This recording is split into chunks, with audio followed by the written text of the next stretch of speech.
আজকে দুপুরে আমি বানিয়েছিলাম কাতলা মাছের ঝোল। তো কাতলা মাছের ঝোলটা আমি ডাঁটার আলু দিয়ে বানাবো। তার জন্য আমি প্রথমে ডাঁটার আলুগুলোকে এইভাবে কেটে নেব।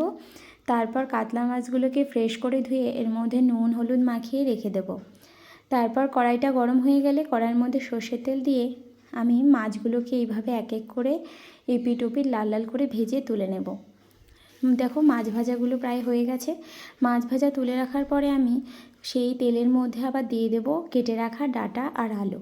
ডাঁটার আলুগুলো দেওয়ার পরে এর মধ্যে দিয়ে দেবো একটু নুন আর হলুদ দিয়ে আমি ডাঁটা আলুটাকে ভেজে নেব।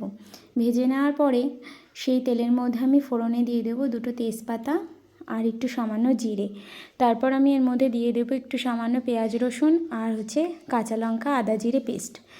তারপর মশলাটা একটু ভাজা ভাজা হয়ে গেলে আমি এর মধ্যে সেই ভেজে রাখা ডাঁটা আর আলুটা দিয়ে দেবো।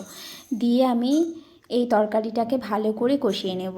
যেহেতু আগে ডাঁটা আলু ভাজা হয়ে গেছে তো বেশিক্ষণ লাগবে না এই তরকারিটা কষাতে।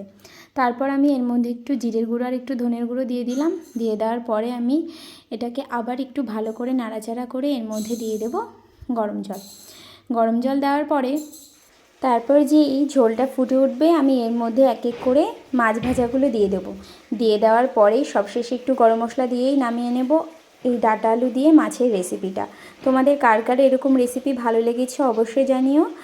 আর এই রেসিপিটা যদি তোমাদের ভালো লেগে থাকে অবশ্যই কিন্তু লাইক কমেন্ট করে দিও।